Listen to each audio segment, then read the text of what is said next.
guest today is Kevin D. Turner. Kevin is someone who, he's lived what he's going to talk about, and that is he's someone who's done a pivot multiple times, and in doing so, built a brand for himself that it's allowed him to be successful during 5 evolutions in his career, transitioning from Fortune 50, big company, sales and marketing management, to venture capital, to public and private turnarounds, leading uh, a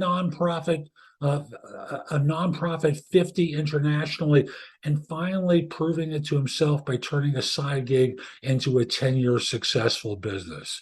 Kevin, welcome. Thanks for making time today.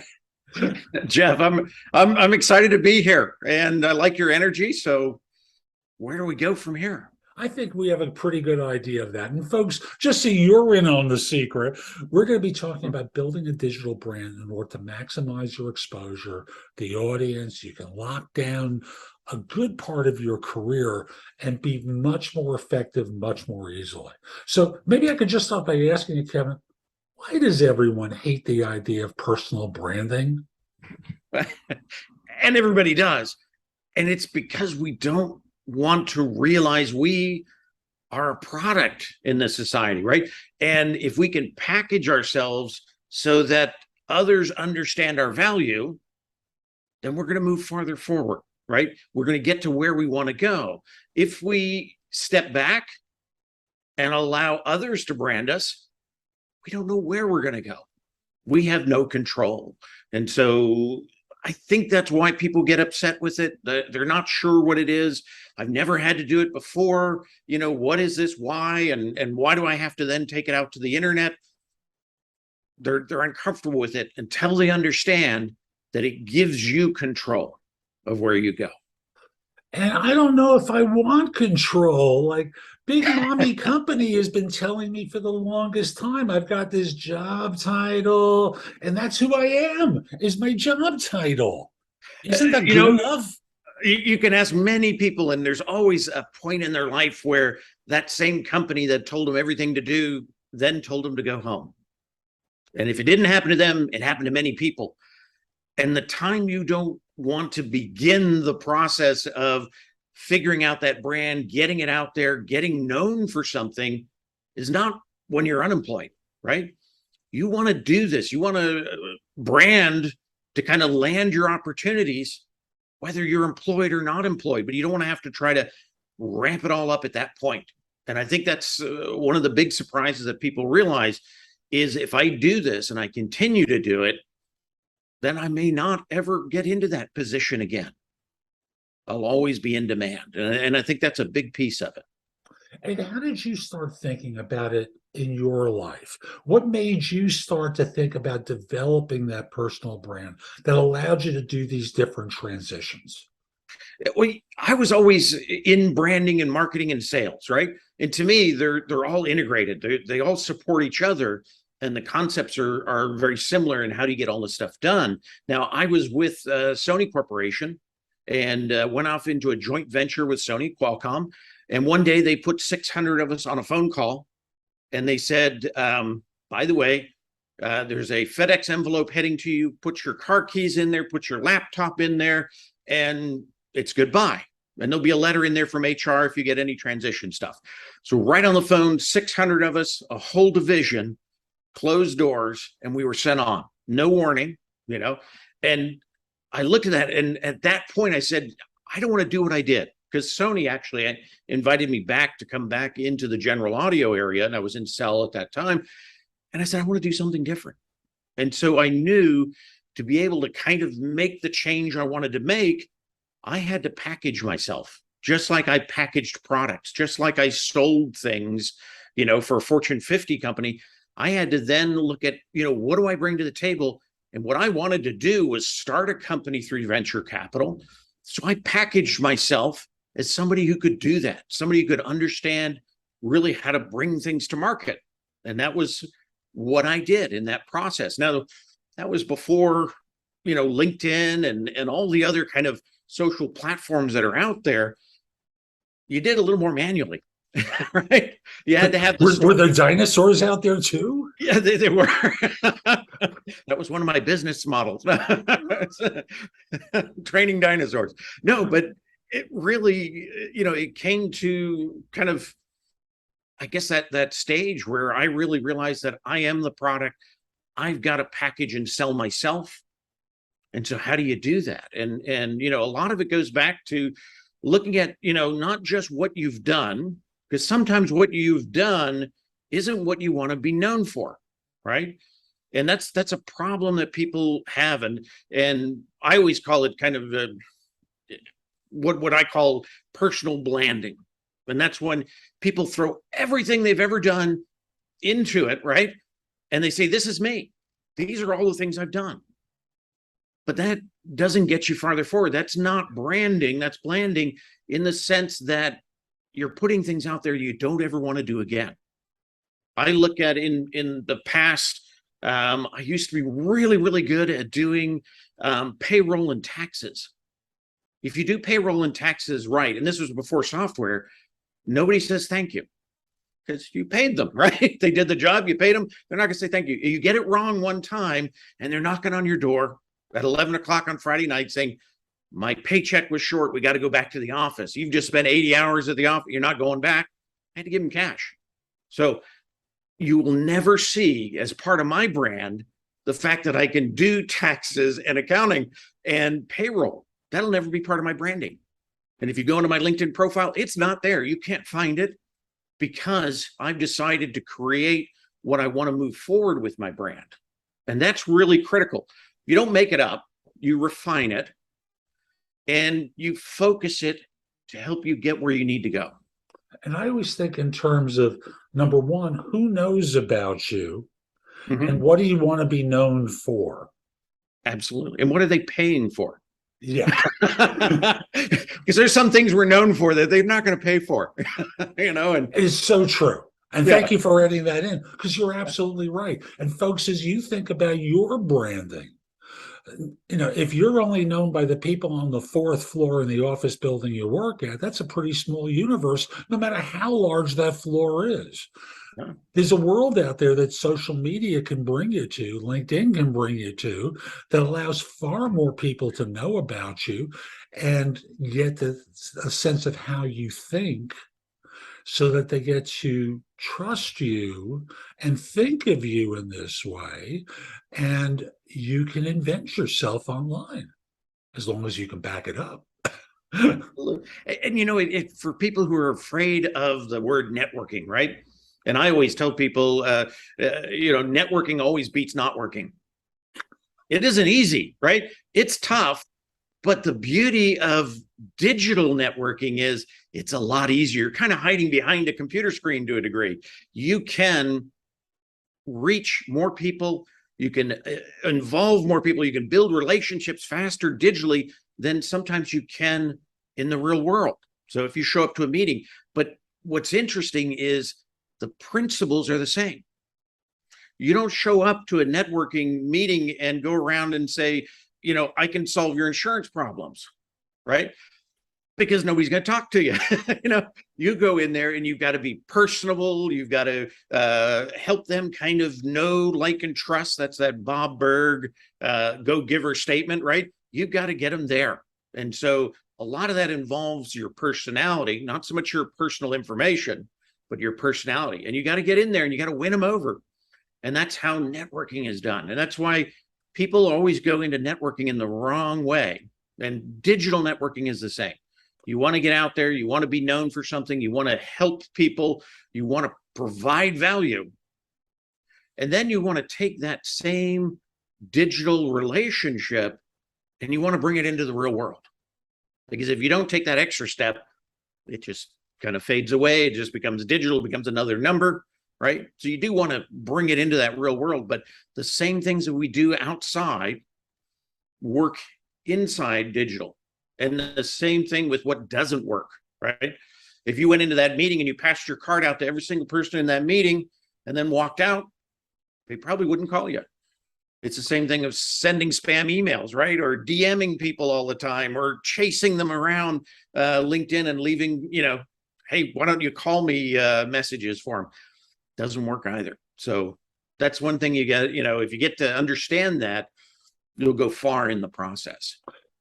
Ultimately, we were talking about know, like, trust, and I always add the other word respect into the equation, because I think people get to know, like, and trust a lot of people, and the respect is what makes it, I think, from a professional standpoint, that much more valuable, where you can start charging a premium rate because they think they're getting best in class. And for folks, I talk in terms of world-class work and world-class performers, and that's how I try and coach people, is to be world-class. This way you cut the line and get to the front wherever you can. And that's really what we're talking about, is cutting the line to get to the front of everyone's thought process. So when they're thinking about coaching, career coaching, branding, you're thinking of specific people like, hi, or or in Kevin's case, himself. So how do we help someone create a brand, or how does someone start thinking of themselves from the branding standpoint and constructing that brand once we've gotten past that defensive, I'm not like toilet paper or detergents? Yeah. And okay, I can think of doing this. Like, how do they actually start this process of thinking of themselves that way? How do they construct the brand? I think the first step is you really have to kind of self-assess, right? What are you good at, that you want to continue to do? So what are those things? Try to get it down to 3 or 4 things, right? And you also want to measure that against, as we said earlier, what are organizations or people, what are they paying for, right? So those things have to really kind of line up. And that's where you start to kind of get the focus of what that brand is moving forward. And from there, you want to incorporate it into your presentation. So you want to kind of come up with a statement. That's where you start. Sometimes people call it an elevator pitch. It's a perfect thing to put into your headline on LinkedIn, right? It's really telling them very quickly, what do you bring to the table? What's your value, right? Personalize it. Make sure it has your flavor, right? Not somebody else's. Don't make it so generic. And I think we've talked about this before. Generics and being generic, that might sell, right? If you're a commodity, if you don't want to be paid very well, if you don't want to be treated very well, go generic, right? Because that's how the value they're going to see in you. So take it out of that generic, make it personal, make it strong, and really kind of build that statement in. And then, it's not always words, right? Let's say if you wanted to be known as a team player, and you write team player everywhere, and everybody else does, right? You've seen that in resumes and bios and in LinkedIn things. Instead of saying that, show me some pictures of you taking your team through the ropes course, right?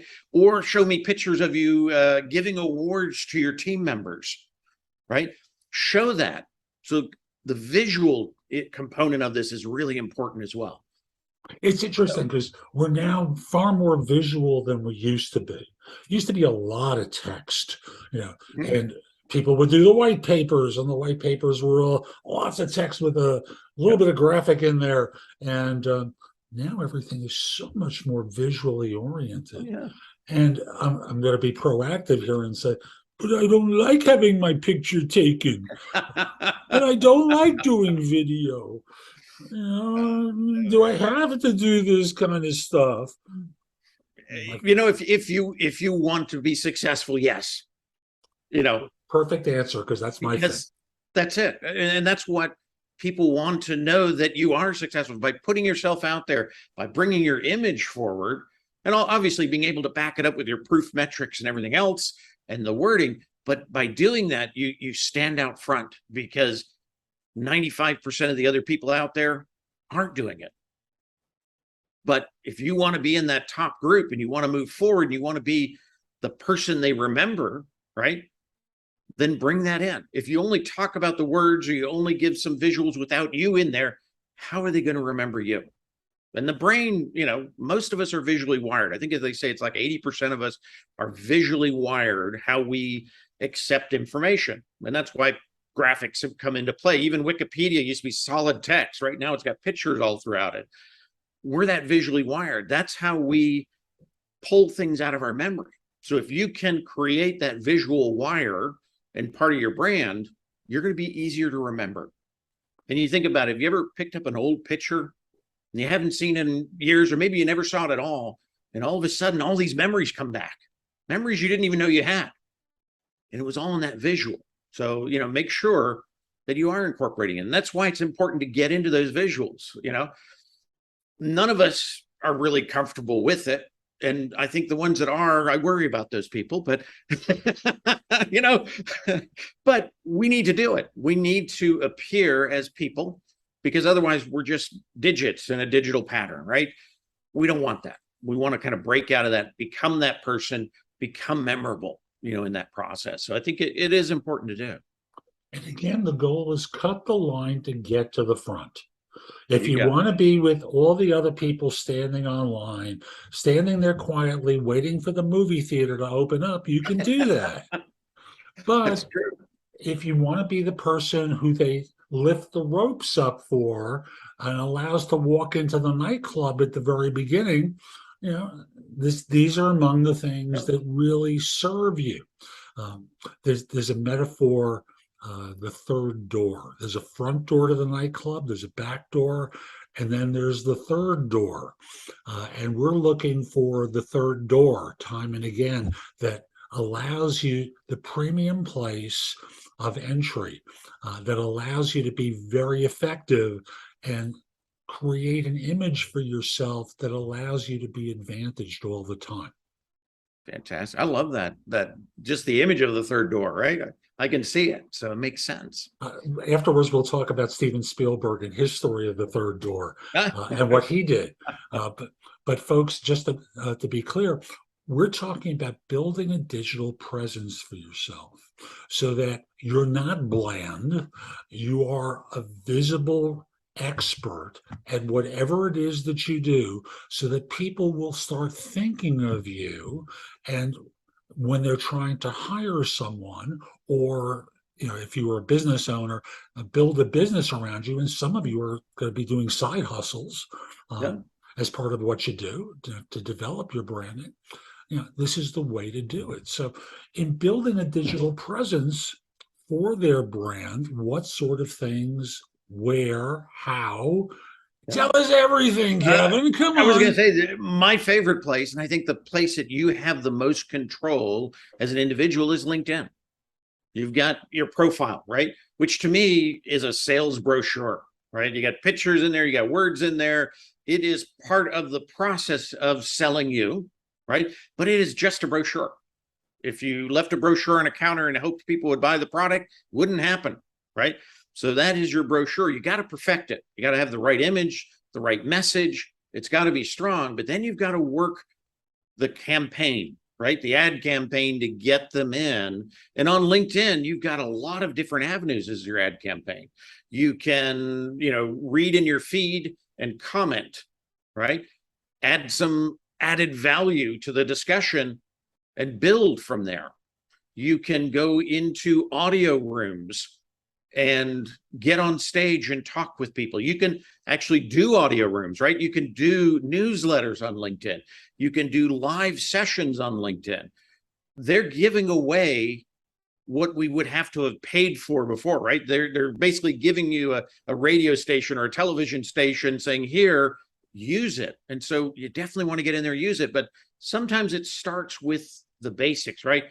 Get out there, start commenting, start showing up to live, start showing up to LinkedIn audios, and start participating. Baby steps, right? And as you grow, you get into and then producing content. But all of that helps you build connectivity and kind of knowledge leadership. Are you going to be the top one in that category? Not at the beginning, but if you stick with it, you could be. The fun thing is, as long as you're not commenting like "great post," or just that is no value. No value. Yeah, that's not a value add, you know. Right. But write a paragraph. You can write 3 sentences. That's what we're really talking about. 3, 4 sentences. a tag, to go along with it that Yeah. allows someone who's looking for that term to find it pretty easily, and you start getting noticed and Yeah. stick in your lane. You know, if You got it. if your You got it. lane is too broad, it's like driving on 1,000-lane road. Yeah. And Yep. no one's going to find you on that road. That And old Jack and Jill, right? Jack and Jill, master of none. So, we don't want to be there. We don't want to be a jack of all trades, master of none, because nobody hires masters of none, so right? true. They It want is- somebody who is focused. And anybody who has been in a transition, when they try to cast that broad net as their brand, they stay out there a long time. I'm talking not just months, sometimes years. Those who really focus in find their home very quickly. And it's interesting because they always think, well, because I'm so focused, I'm losing opportunity here, I'm losing opportunity over there.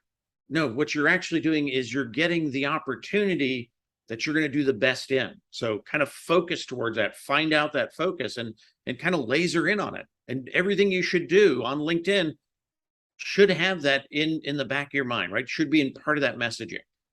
And in thinking of your messaging, I'll just do a quick anecdote. A friend of mine was a martial arts instructor, and he went to his sensei asking to learn a different martial art.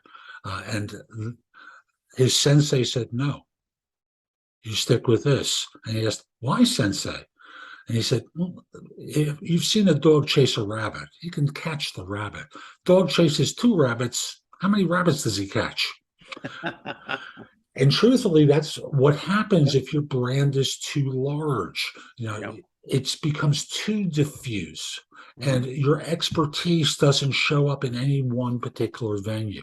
So how do you position yourself? How do you get seen? We start off with your profile, Mhm. and positioning your profile in a way that allows you to appear like an expert, and that's the brochure that you're leaving at the counter. Yeah. Yeah. And we always think about it being keyword rich for what you want to be known for, so if Mhm. someone's searching for you, they can find you. And then LinkedIn does a lot of things that allows you to connect your comments, your posts, your articles, your live streams, your videos, your podcasts to your profile Yeah. in terms of content, so that people are getting a bigger picture of you Yeah. than just Absolutely. simply, "Hi, I'm a fill in the blank. I work for such and such company, and contact me."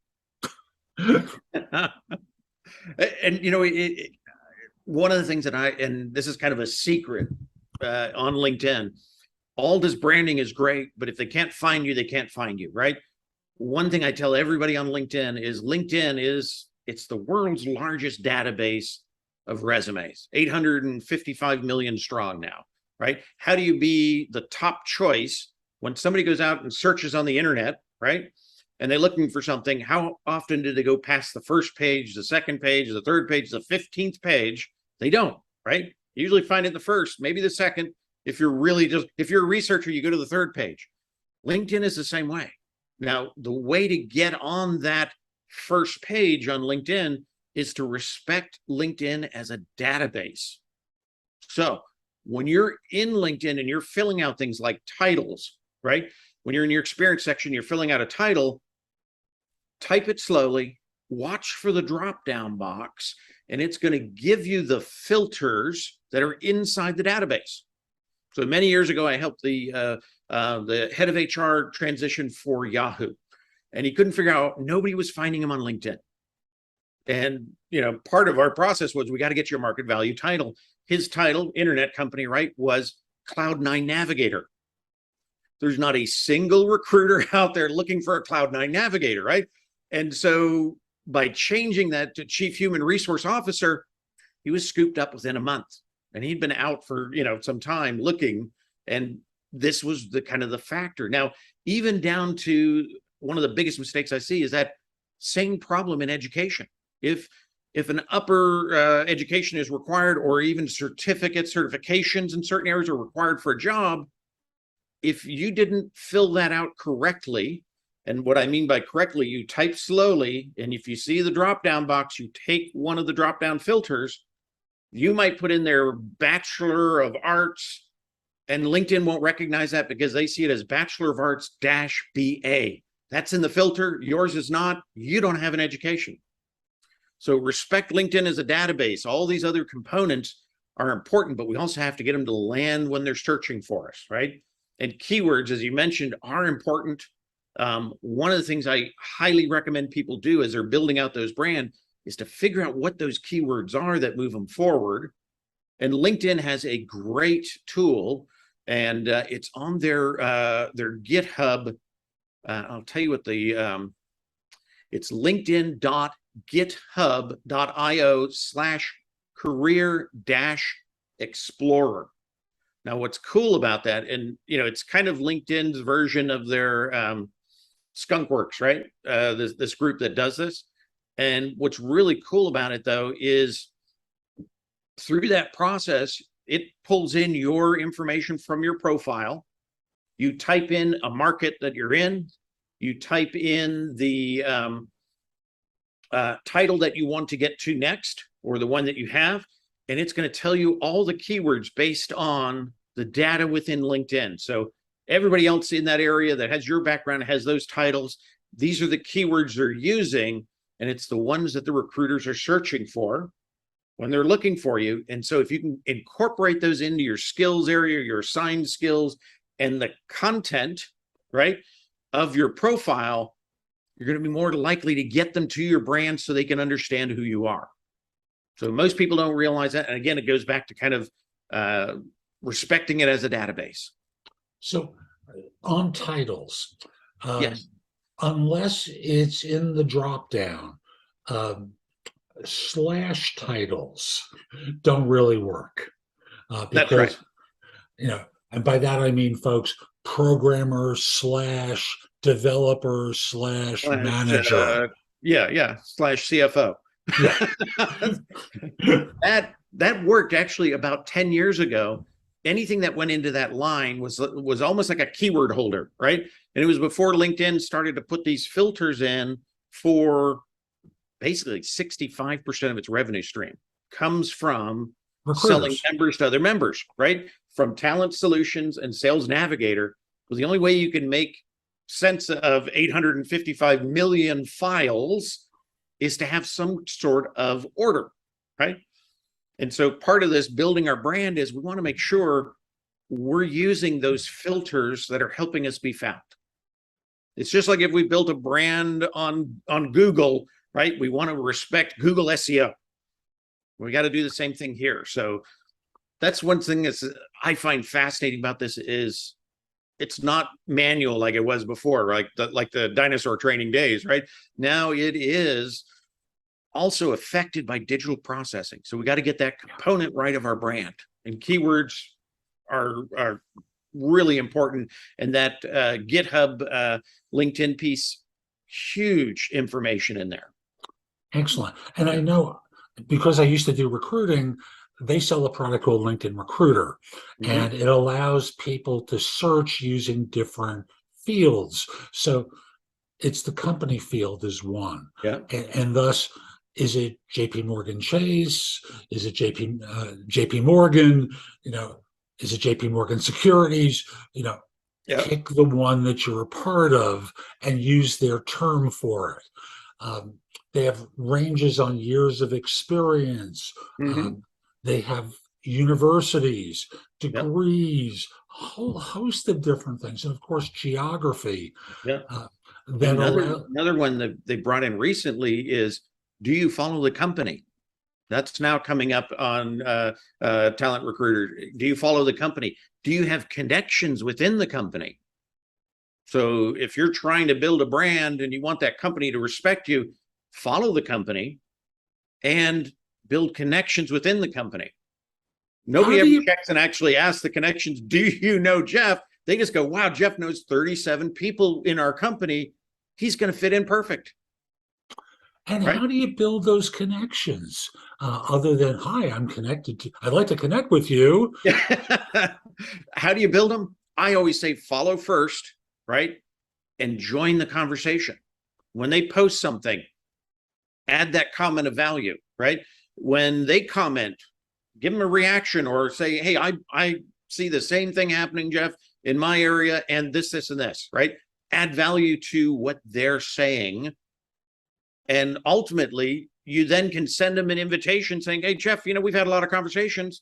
I really like how you think. And, I'm interested in these things. Would you like to connect? That's a real connection request. It's personalized. It's based on history. We already have a little bit of trust going because of this communication we've been building. Perfect way to do it. Now, I have one little trick that I have been playing with lately, and it's really cool. If you go to a LinkedIn Live, right, or you go to an audio event, whether you get on stage or not, right, you go to the audio event, you can connect with anybody within that event. Now, one of the things I like to do is you go to this audio event, somebody comes on stage and they say something great, right? I always take a picture of the whole audio event with them on stage, the little green ring around them. I click on their picture and I send them their picture, just saying, the last time I was on stage, I wish somebody had taken a picture, so I'm going to pass it forward. Here's your picture. Guess what? The first thing they do, outside of thanking you, right?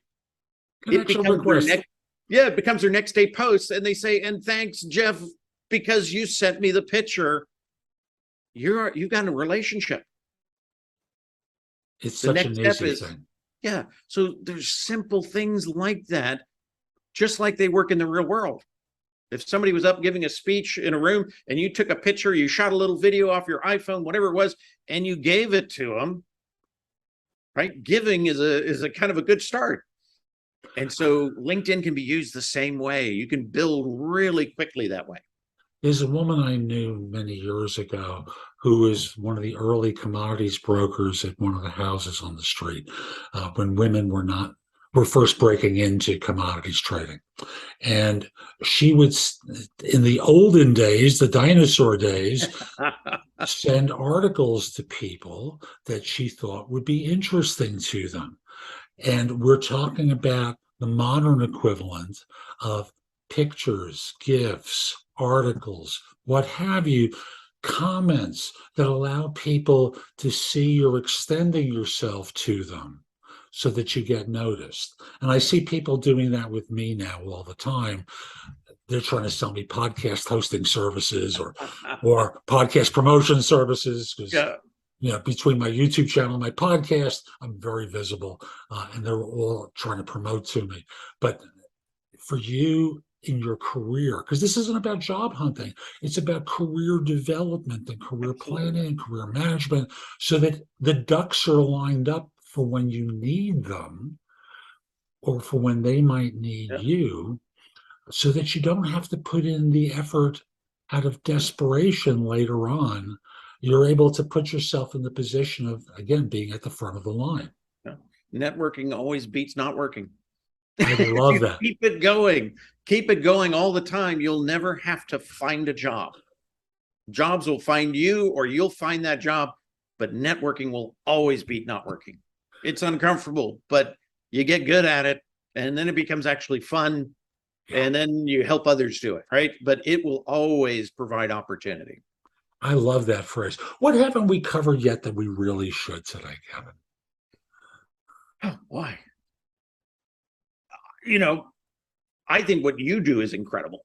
The fact that, you're interviewing people, and I always look at that. That's a great way to start to get to know people, right? And build relationships. I know a lot of people that I beta tested the audio stuff on LinkedIn, and we would invite people like Richard Branson. Would you like to do an audio event on LinkedIn? He couldn't do his own, so he would show up to it. Would Richard Branson have ever talked to any of us if we didn't have something he wanted? Probably not, right? So by having this kind of channel, this ability to provide exposure, what you're doing, more people should do. Maybe they're not comfortable with it yet. Maybe they worry, oh, I don't have the equipment. If you've got a laptop or you've got a phone, you can start doing it, right? You can start building this. I'll bet, Jeff, if you went back and looked at your original stuff, right? Oh, 1, 2, and 3, you'd be like, hey, can I just get rid of it? But it starts somewhere, right? And that connectivity is incredible, though. And you are probably attached to every single person that you've interviewed in your process. yeah. And I know I did my first video on YouTube in 2008. And at that time, YouTube limited you to a 10-minute video. That gives you an idea how long ago that was. Oh, yeah. I came in at 9:58. And if I went to 10:03, I'd lost the whole thing. Yeah. And at that time, I didn't monetize it because I didn't know about monetizing it. And I came back 2 years later and 35,000 people had watched it. And I obviously had an impact. Yeah. Yeah. And that's really what we're going for, is impact. Yeah. Again, who knows, likes, trusts, respects you? How do you cut the line? Because networking is far better than not working. I so love that expression. And it's not tough to build a brand. You just have to have a conversation with people. Yeah. That's really all it comes down to. It can be in print. It can be audio. It could be video. Combinations makes no difference. Yeah. Kevin, this has been a lot of fun. How can people find out more about you and the work that you do? You find me on LinkedIn of most places. I'm easy to find as a profile, right? My profile URL is linkedin.com/in, because we're all in, right? /president. So the beauty of that too is if anybody actually searches for the president of LinkedIn, I'm right number 2. That was brilliant. Pick your digital branding components as well, right? But that's it. So find me on LinkedIn, connect with me on LinkedIn. I do always require a personalized invite if you want to connect. If you go to that effort and you sell me, I'm going to take you in. Otherwise, you can always follow and start collaborating with me, and then we'll go from there. Beautiful. Kevin, thank you. And folks, we'll be back soon with much more. I'm Jeff Altman, the Big Game Hunter. Hope you enjoyed today's interview. If you didn't, you're watching on YouTube, share it, leave a comment, give it a thumbs up, do something that lets people know it was worthwhile, okay? Also, visit my website, thebiggamehunter.us. You can schedule time for a free introductory call, a coaching session. Visit the blog. There are thousands of posts there that'll help you. You can find out about my courses, books, and guides. It's just a great resource with me. Lastly, and I bet you know where I'm going to talk about, connect with me on LinkedIn at linkedin.com/in/the Big Game Hunter. Have a terrific day. And you know what? Be great. Take care.